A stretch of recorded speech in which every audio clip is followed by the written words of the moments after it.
que Jesus realmente, ele é bom demais.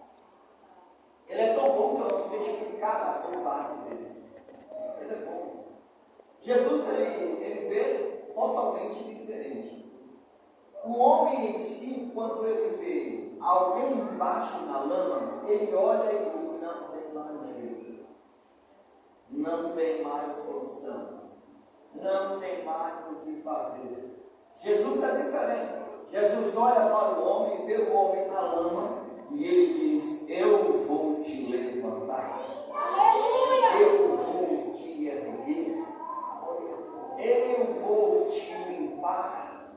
E eu vou utilizar de você. E quando nós passamos a tratar, a falar desse Deus, logo passamos a entender de uma grandeza incalculável. Essa grandeza é incalculável porque o amor, segundo as Escrituras, diz que o amor de Cristo é um amor incomparável. Esse amor é um amor conhecido como amor ágape. Amor que para ele não existe comparação. Então não se tem comparação. A Bíblia vai dizer que este amor ele é inefável. É um amor que alcança todo tipo de pessoa. E aqui ele resolveu compartilhar este amor. A Bíblia diz que quando ele resolve compartilhar o seu amor, como diz um certo comentário, de um comentarista estudioso da Bíblia, ele disse em sua pregação, enquanto eu ouvi ele falando, e ele dizendo que Jesus não tem amor. E eu até ignorei quando ele, pela segunda vez, ele agarrou e disse, Jesus não tem amor. E aí parou-se o silêncio, realmente todo o auditório para e volta-se para ele, como que faz uma pergunta. Se ele não tem amor, então quem tem? E aí ele entende que o silêncio do povo lhe fazia uma pergunta, e a resposta dele para o povo seria essa: quando eu disse que ele não tinha amor, é porque eu quero revelar que ele mesmo é o amor. Ter é uma coisa e ser é outra. Então ele não só tem como ele é. Então esse resultado está aqui nessa noite. Eu, você, somos nós que somos resultado do amor do Filho de Deus, do Cristo crucificado. Nós somos o resultado disso. Então hoje, como culto do amigo, eu pedi a Deus um texto para que nós pudéssemos ler. Se é um fundo musical, me ajudei. E aqui eu pude realmente encontrar nas Escrituras Sagradas um texto, capítulo 5, capítulo 5, e verso de número 17, e diante do livro de Lucas, que diz assim: e aconteceu que um daqueles dias estava ensinando, e estava ali assentado um fariseu, doutor da lei, e que tinha vindo de todas as aldeias da Galiléia e da Judéia e de Jerusalém, e a virtude do Senhor estava com ele para curar. Versículo 18: e eis que um homem transportado em uma cama, um homem que estava paralítico, e procurava fazê-lo entrar pelo diante deles.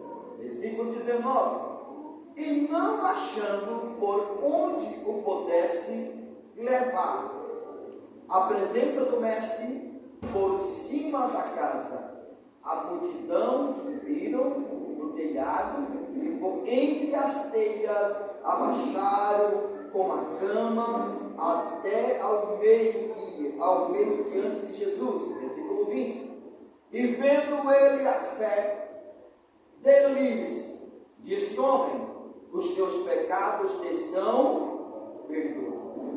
Então conta-se uma história, narra-se uma história. Essa história é uma história bastante conhecida. Ela não é uma história difícil de se entender.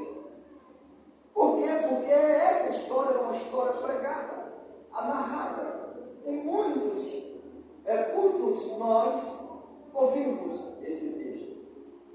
E se fôssemos tematizar esse texto, que tema nos daria? Levem Jesus para casa. A Bíblia, quando conta essa história, a Bíblia conta que Jesus realmente estava disposto para realizar sonhos. Jesus não só estava como ele está. Jesus é um dos maiores realizadores de sonhos. Se você parou de sonhar, é noite de recomeçar. Então ele sempre desejou e deseja realizar sonhos. Só que tem sonhos que nós precisamos de ajuda para sermos realizados, porque nem todos os sonhos nós podemos realizarmos sozinhos. Tem sonhos que nós precisamos de alguém. Por exemplo, haveria um homem que estava há 38 anos, aonde ele estava, já que a mensagem é muito conhecida, em um tanque conhecido como tanque de... Ele estava há quanto tempo? Ele estava há 38 anos à espera. A Bíblia diz que ele em si tinha um sonho. E qual era o sonho que ele tinha? O sonho que ele tinha era o desejo de ser curado e de poder se tornar realmente uma pessoa normal como qualquer outra. Já imaginou o pastor Domingos hoje? Saísse daqui andando como nós? Então aquele homem estava há 38 anos. Ele estava lá. A Bíblia diz que haveria manifestações. As manifestações que aconteceriam no tanque. A Bíblia vai dizer que a cada manifestação feita pelo anjo, quem estuda teologia diz que não haveria anjos, mas se eu não firo os textos bíblicos, a Bíblia diz que é anjos, que o anjo descia e agitava as águas, e todos quantos entrassem ou descessem naquele tanque, logo, imediato, ele sairia do tanque curado. Então todas as pessoas que foram até aquele tanque, porque não foram poucas, foram muitas pessoas, o desejo do coração daquelas pessoas era ser curada. Mas tudo bem. Este moço que estava lá, que a Bíblia não diz o seu nome, ele estava lá e o desejo do coração dele era de ser curado. Então ele passa um período de ano, de tempo, na espera. E chegou um certo momento que ele se desanimou, porque ele não poderia, ele não tinha como entrar no tanque, porque o tanque lhe trazia algumas dificuldades. E ele não poderia adentrar, subir no tanque, e ninguém que estava na fila queria jogar ele, porque nem sempre alguém que está na fila quer dar a sua vez para quem está atrás. Não é assim? Sempre quem está na fila quer estar em primeiro lugar. E a gente vê que em fila de pães, quando alguém for uma fila, é uma briga enorme, por causa de uma pessoa que é outra pessoa na frente. Então aquele moço está lá. E a Bíblia diz que assistia a ele Jesus. Então, quando ele é assistido, a Bíblia diz que o próprio Jesus resolve realizar o sonho dele. Esse sonho, ele é realizado. Ele não é um sonho realmente discriminado, esquecido ou ficaria sem acontecer. A Bíblia diz que, se passando o tempo, Jesus é aquele que usa de misericórdia. E diz a Bíblia, usando ele de misericórdia para com o paralítico, ele levanta e vai ter com ele. Aleluia. Ele levanta, deixa eu te mostrar a tua importância. Você é importante. Não aceite palavras negativas de ninguém. Eu quero te dizer que os seus sonhos serão realizados desde que você espere Deus agir. A Bíblia diz que ele vai até o paralítico e chega lá, quando Jesus toca dele, diz: ei, queres ficar sã ou curado? A Bíblia diz que o moço, olhando para Jesus, disse: não há ninguém que me coloque no tanque quando o anjo vem e agita as águas. E por eu ter deficiência de entrar no tanque e sair de lá curado, por isso ainda estou aqui. E Jesus perguntou para ele: queres ficar sã? Aleluia. E ele, outra vez olhando para Jesus, ele disse: não tem ninguém que queira me colocar no tanque. Jesus, pela terceira vez, olha para ele e diz: eu estou te perguntando se tu queres ficar sã.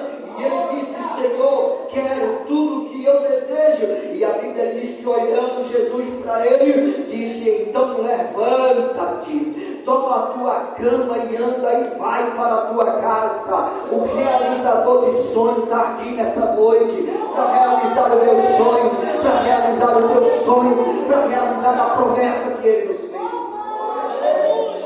Realizador de sonhos. Este é Jesus. Voltando-se para esta leitura, porque o tempo já acabou. A Bíblia diz que esse moço era um moço que gozava também de uma deficiência. A maior deficiência dele era paralisia. Ele era paralítico. Sabendo ele que Jesus estava na cidade, e neste dia tinha vindo gente de todos os lugares, porque quando as pessoas sabem que Jesus está na cidade, é a mesma coisa quando os crentes sabem que na igreja tem um pregador famoso. É ou não é?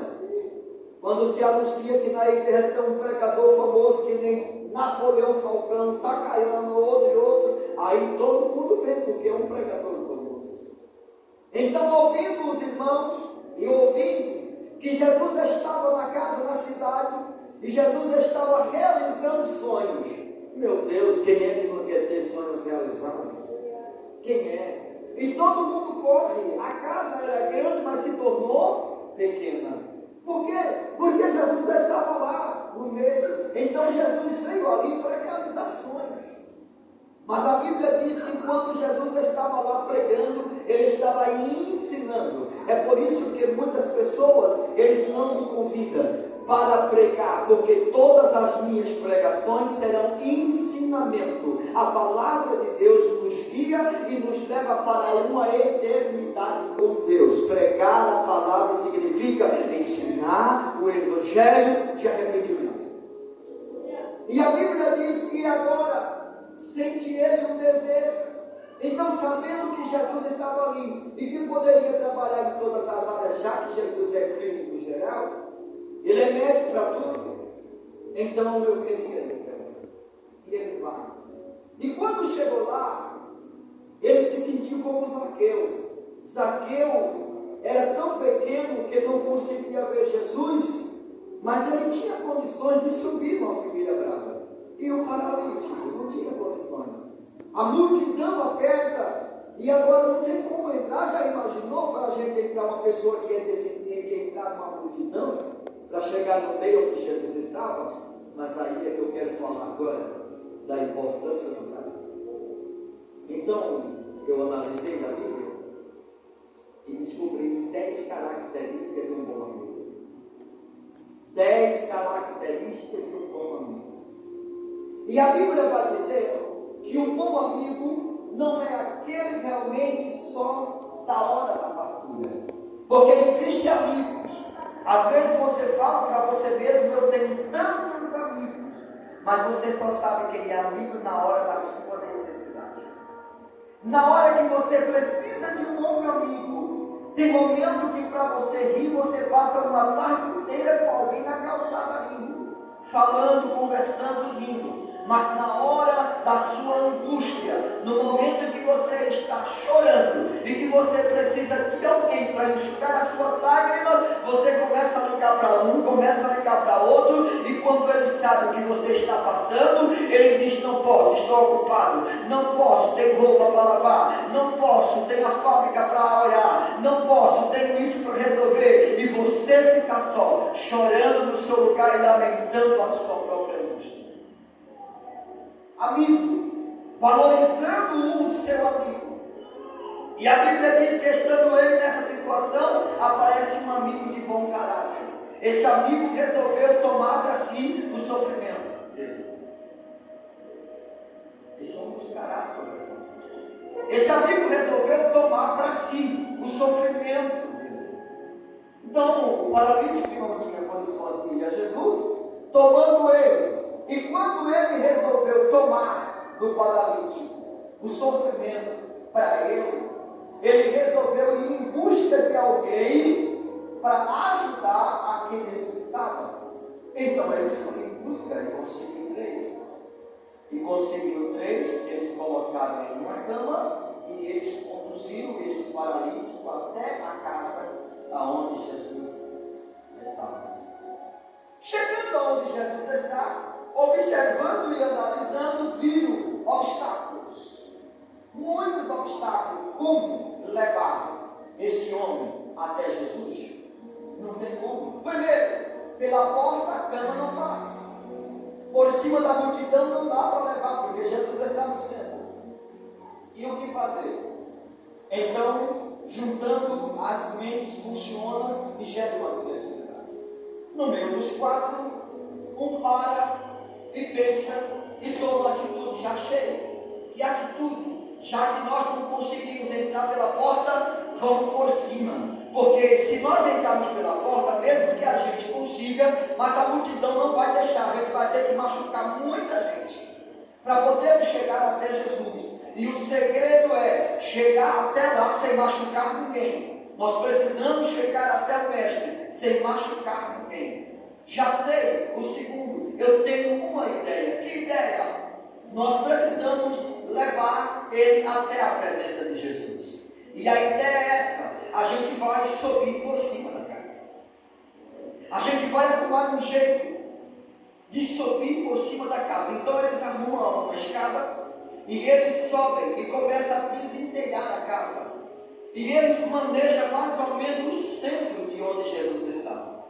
E eles começam agora a serrar a madeira de cima da casa. E aí eles concretizam o sonho do moço. Tudo que ele queria era ser curado. Sabendo ele que Jesus era a cura, então estava diante de uma solução para o seu problema. Mas aí 4 amigos estavam conduzindo um amigo. E agora eu passo a descobrir que 4 pessoas, 4 amigos verdadeiros, que desejavam expressar o seu carinho para com o seu amigo. Então, desejando expressar o seu carinho para com o seu amigo, eles sobem. E eles tiram a telha, secam a madeira e eles descem. Quando eles vão descendo o paralítico, claro que quem está embaixo, se vê alguma coisa descendo de lá para cá, todo mundo afasta, acha um espaço para afastar. Então o paralítico vai descendo e Jesus olhou para ele. Qual era o sonho do paralítico? Qual era o sonho dele? Qual era o sonho dele?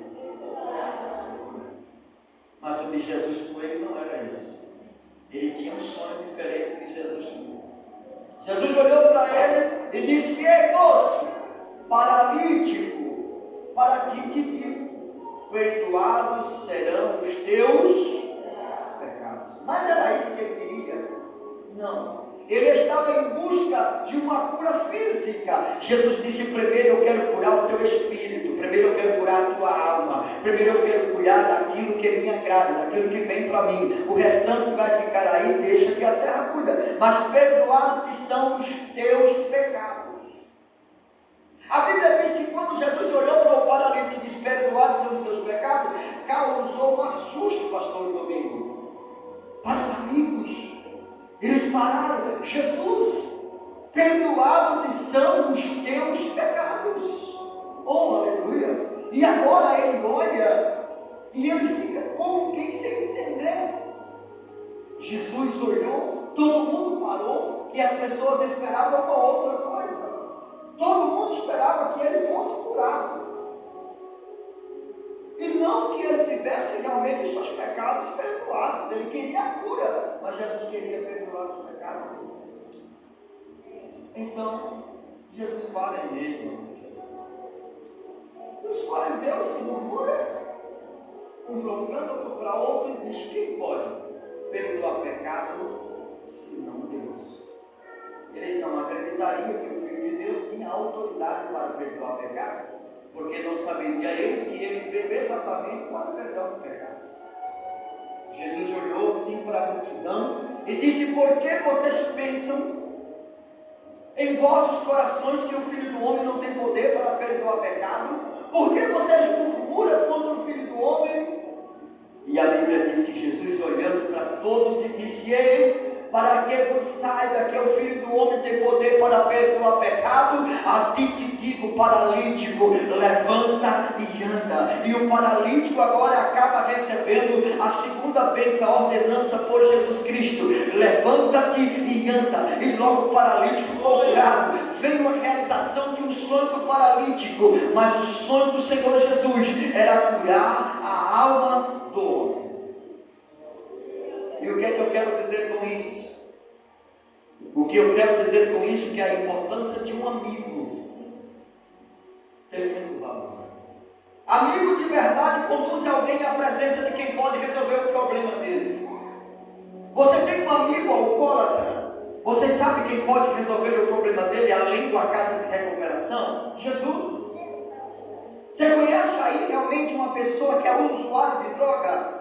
Nunca despreze você que muitas vezes tem sido amigo, mas quando percebe que o amigo caiu no buraco, você separa dele. É tempo de você acolhê-lo, é tempo de você trazer ele à presença de Deus. Se a igreja de Cristo aprender, continuar toda uma vez por mês, fazendo um culto do amigo e trazendo um amigo, seja ele qual for, seja ele que tipo de pessoa seja, mas não deixe de trazer ele à presença de Deus. E assim como aquele paralítico veio à presença de Deus para ser liberto da paralisia e foi curado da alma, você pode trazer alguém para ser curado de um vício e ele pode ser curado da alma, e o nome do Senhor ser glorificado. A importância de um amigo. Nós estamos vivendo um tempo que as pessoas já não têm mais valor. As pessoas são muito interesseiras, as pessoas de hoje. Elas olham para você, se você tiver alguma coisa para oferecer, tem muitas pessoas que ainda vai atrás. Se você não tiver o que oferecer, ninguém vai atrás de você, porque você não tem o que oferecer. Jesus Cristo é diferente. Ele diz: diga para a minha igreja que vai em busca daquele que não tem nada para me oferecer, e diga para ele que eu tenho o que oferecer para ele. Jesus mandou chamar e mandou dizer: diga para todos que eu tenho que oferecer. Diga para ele que eu não mandei convidar ele para que ele venha me oferecer algo. Diga para ele que eu convidei, mandei o convidar para ele receber o que eu tenho para ele. E o que era que Jesus tinha para o povo? O que era que ele tinha? Salvação, curas, restauração. Jesus restaura, Jesus cura, Jesus transforma, Jesus liberta. Tudo Jesus faz. Tudo Jesus faz. Eu quero agradecer a Deus depois do tempo que já passou. Mas eu quero dizer a você que você é alguém valoroso. Talvez tenha tempo que você não ouviu ninguém dizer para você que você é importante. Mas eu quero lhe dizer essa noite: você é muito importante para nós. Você é muito importante para Deus. Isso é importante. Isso é importante para nós. O motivo de estarmos aqui pregando a palavra de Deus, eu dizia isso ao pastor Domingos hoje à tarde, quando nós estávamos lá no Recife. E eu disse: nós poderíamos muito bem estar em Maragogi, na praia, né? Temos convite, pastor, minha família tem casa lá na praia, e convite não falta. Mas o que me assegura aqui, Não é dinheiro, irmãos. Não é dinheiro. Eu disse isso para Deus e continuo dizendo: nunca vou trabalhar na obra de Deus por dinheiro. Vou trabalhar por amor. Foi por amor que Jesus morreu na cruz por mim. Nunca vou trabalhar por amor. Por isso que eu digo a todos os irmãos: em qualquer igreja que eu for pregar, nunca comprei um centavo. Se eu tivesse um dinheiro de gasolina, eu mando me buscar. Pastor, quanto que é a sua oferta? Minha oferta é amor. Simplesmente isso. Eu aprendi a amar. Jesus disse que aqueles que aprendem com Ele conseguem amar a obra do Senhor. E quando a gente aprende a amar a obra do Senhor, a gente aprende a se dar. E disse a Bíblia: e deu pelas suas ovelhas o bom pastor a sua própria vida. Então, esta noite eu quero encerrar. Mas eu quero encerrar dizendo a você, amigo, hoje é culto do amigo. Tivemos domingo passado o culto da família. Trouxe um estudo sobre a importância da família. E tem muitas pessoas que não sabem o que é família, não sabem a importância da família. Pelo amor de Deus, pare, entende? Família é o teu maior patrimônio aqui na terra. Você sem família, você não é nada. Você é apenas uma andorinha que voa sozinha. Família, valorize a tua família, por mais difícil que seja a tua família. Valoriza.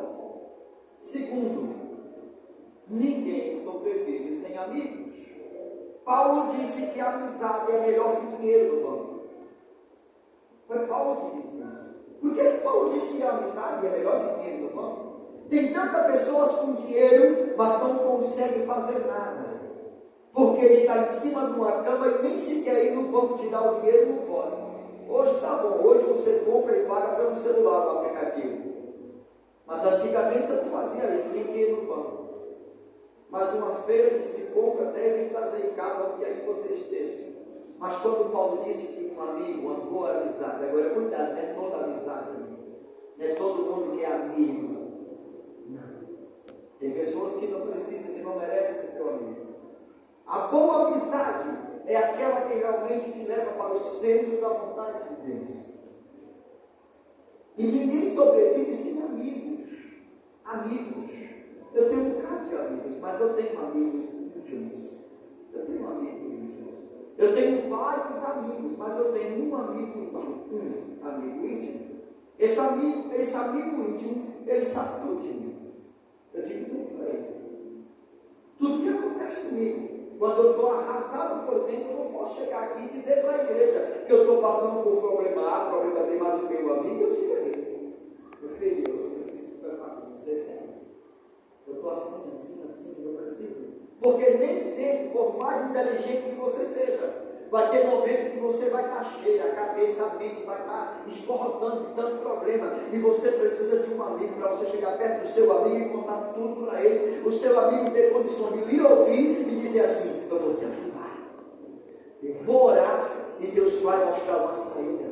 Porque se não for um amigo verdadeiro, na hora que tu contar o teu problema para ele, ele joga para cima e todo mundo vai ficar sabendo da tua situação. O amigo é aquele que se preocupa pelo outro e busca ajudar, tirar ele do sofrimento, buscando uma saída para o problema. Amigo, valorize. Valorize seu amigo. E falando de amigo, eu quero te apresentar um amigo espiritual essa noite. Eu não sei como tem sido a tua vida. Eu não sei como tem sido o teu viver. Nas caladas da noite. O que você tem enfrentado, você sabe muito bem. E é difícil quando a gente olha para o nada e não tem ninguém desabafar. É difícil quando a gente olha para o nada e não tem ninguém contar. E muitas vezes na minha vida eu já passei por essas experiências. Quando eu não tinha conhecimento de Cristo, quando eu estava atribulado, na época que não tinha Jesus, eu levantava, fazia 12 baseados de maconha e fumava até ficar doido. Depois ficava doido, a vida era loucura. Mas depois que Jesus me chamou, eu aceitei Jesus, o convite. Pastor, e o senhor ainda passa por tribulação agora que eu passo? E pastor? Apoio eu vou sair da igreja. Se quiser sair, o problema vai ser seu. Jesus não chamou você para cá, não vou passar por tribulação. Ele disse: no mundo terás, mas tem bom ânimo. Aleluia. Só que aqui é diferente. Quando eu perco o sono à noite, não é que eu estou com insônia, entenda isso. Rapaz, à noite eu não dormi, uma insônia, não. É Jesus te convidando para conversar. Eu quero conversar contigo, eu quero ter contigo um particular, e eu quero contar para você uma história. Conta primeiro a tua para mim.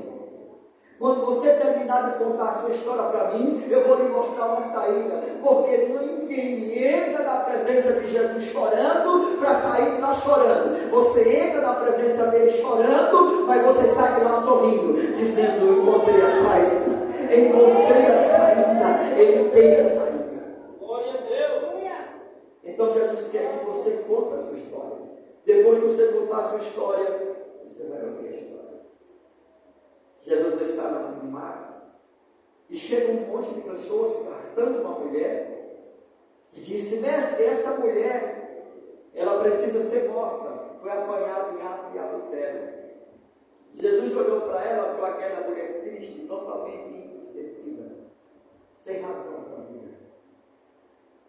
Jesus olhou para eles e olhou para ela, e no olhar dela disse tudo para Jesus. Quando Jesus olhou para ela, e Jesus não precisa perguntar o que você está sentindo, porque quando ele olha, ele já sabe, ele lê a sua história. Jesus olhou para ele e disse: aqueles que não têm pecado, atirem nela a primeira pedra. Jesus se ausenta. Quando Jesus se ausenta, a Bíblia diz que ele sai um por um, e de repente aquela mulher está sozinha. Jesus chega para a mulher e faz uma pergunta: cadê os teus acusadores? Ela disse: nenhum se encontra. Ele disse: cadê-los? Não tem nenhum? Não. Então eles não te acusaram, eu também não vou te acusar. Vai em paz. Vai em paz.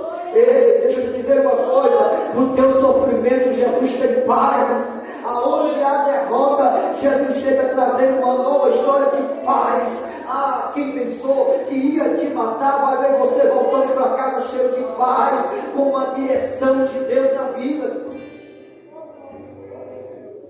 Porque muitas vezes as pessoas querem até que a gente morra. Tem pessoas até que esperam a nossa morte.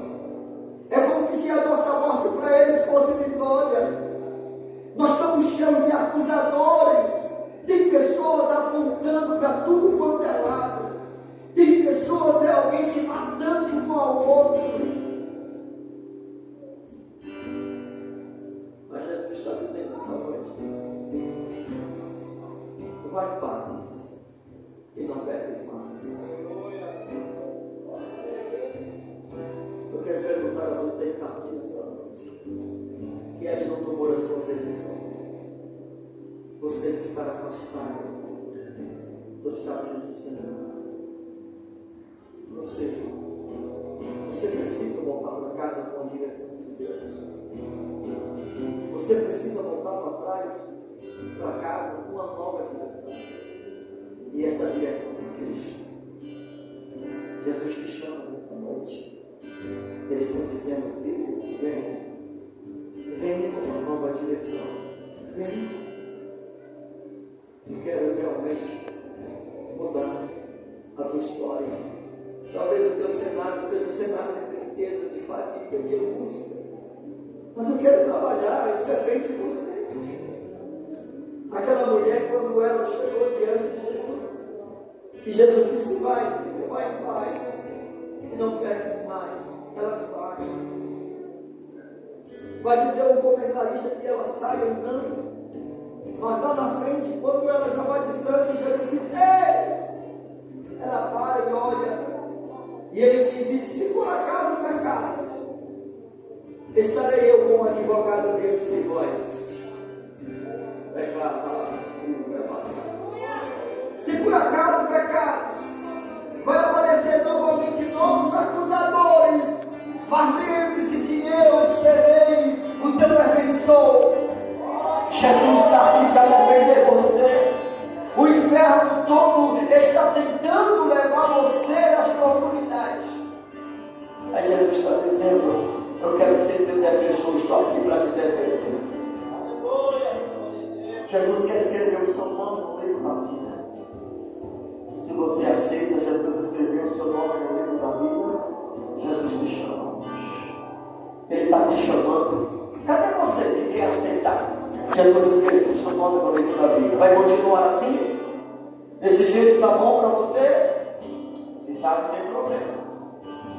Se está, não tem problema. Estou convidando você. Meu amigo, hoje tu tens a escolha. Vida ou morte, qual vai aceitar? Amanhã pode ser muito tarde. Hoje Cristo te quer libertar. Deus abençoe a igreja do Senhor. Deus fortaleça a todos. Que a mão do Eterno permaneça estendida. E a graça de Deus reine em nossos corações. Agradeço a todos os amigos e irmãos que deram a honra de estar conosco. Deus abençoe sua vida de uma forma grandiosa.